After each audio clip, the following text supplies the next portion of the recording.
A Sexta-feira da Paixão, o Sábado do Silêncio, ou Sábado de Aleluia, e o Domingo de Páscoa são datas que carregam um profundo significado, sobretudo no catolicismo, também na Igreja Ortodoxa. Mas quais seriam os seus significados mais profundos?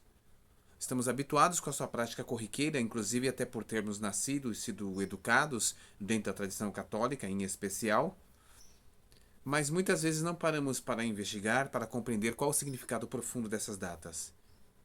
Você sabe dizer qual é o significado profundo, mais íntimo de cada um desses eventos?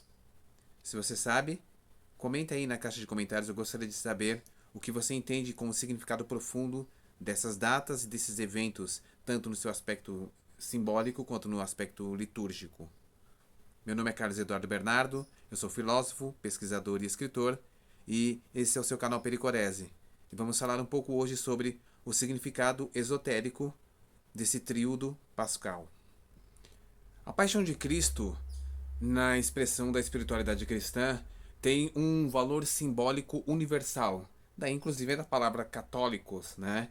Essa ideia de universal indica que a paixão de Cristo representa não apenas um evento histórico, marcado pela corporificação e encarnação desse homem chamado Jesus e reconhecido como Cristo, mas sim representa também uma iniciação suprema, ou o índice maior dos chamados mistérios maiores.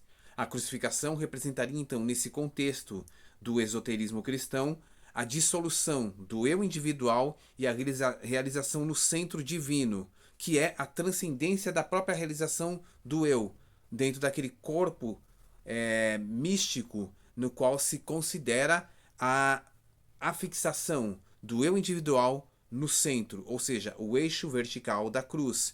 A morte, neste sentido, assume um sentido de passagem iniciática, enquanto a própria descida do Cristo aos infernos é a penetração deste ente no reinos, digamos assim, das zonas mais inferiores do próprio ser.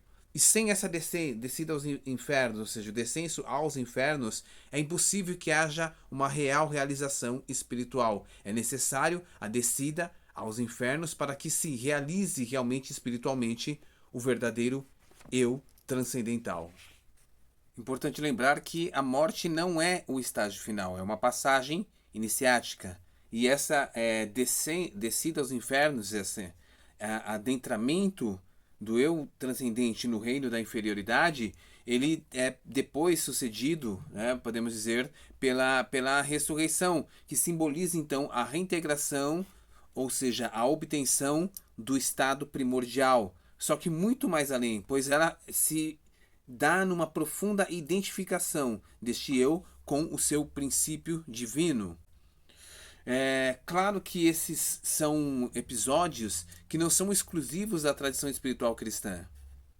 Podem ser vistos, podem ser compreendidos e reconhecidos em outras expressões da tradição primordial ou da tradição do espírito. É claro que revestido dos seus respectivos símbolos, mas cujo significado apontam para o mesmo centro de expressão da realidade transcendente ou sagrada, da realidade divina. Como em todas as tradições, há a necessidade da expressão, da manifestação de um plano aonde esse eu individual, ele de alguma forma há de ser colocado. Então, a cruz de quatro braços aqui representa exatamente esse mundo manifesto, aonde os opostos se unem num ponto central, a trave vertical da cruz de Cristo.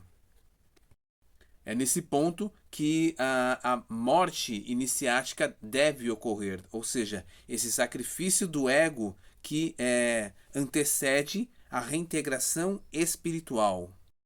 Bom, a descida aos infernos representa exatamente o enfrentamento do caos e das potências inferiores que habitam no próprio ser.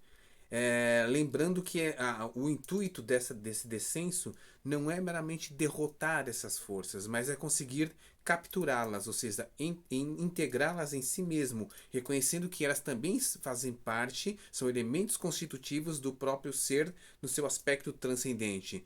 Se nós lembrarmos bem, na tradição cristã, sobretudo entre os padres gregos, os poderes demoníacos dissolutivos, eles não são totalmente de perda, mas eles também são reintegrados no grande final, na concretização do, digamos, do presente aion, ou seja, na apocatástase, segundo padres como Clemente, como Orígenes e assim por diante, são os padres gregos, né, de um modo especial. De um modo geral, a gente pode dizer então que essas potências fazem parte também da constituição profunda, da constituição essencial do próprio eu transcendente.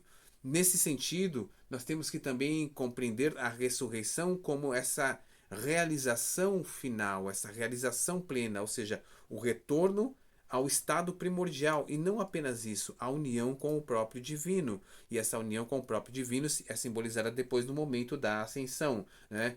Que é aonde nós temos então uma integração absoluta, aquilo que os padres gregos vão chamar de teoses, né? Esses elementos que constituem essa compreensão cristã, tá, dos eventos que envolvem a Sexta-feira da Paixão, que envolvem o Sábado do Silêncio, que envolvem o Domingo de Páscoa, né, a Manhã da Ressurreição, estão presentes, em certo sentido, em outras expressões da tradição do Espírito. Elas remetem e têm como fontes tradicionais certos aspectos das narrativas simbólicas do Vedanta, como por exemplo no conceito de Atman Brahma, ou se não no sufismo, né, com o simbolismo da iniciação islâmica, e também nos mistérios antigos, podemos dizer, entre os órficos e também os mistérios de Eleusis, e ainda na Cabala hebraica. Então esses simbolismos estão presentes ali, é claro que revestidos, né, de seus aspectos específicos, das suas especificidades, conforme a estruturação dos elementos exotéricos dessas expressões da tradição do espírito. Então há uma diferenciação na roupagem, mas uma unidade na sua essência. Se você gostou desse vídeo, eu convido você que curta, eu convido você a que comente e que também compartilhe esse vídeo com seus amigos, com seus contatos, seus colegas, para que a gente possa estar trazendo mais reflexões semelhantes a essa e até mais ver.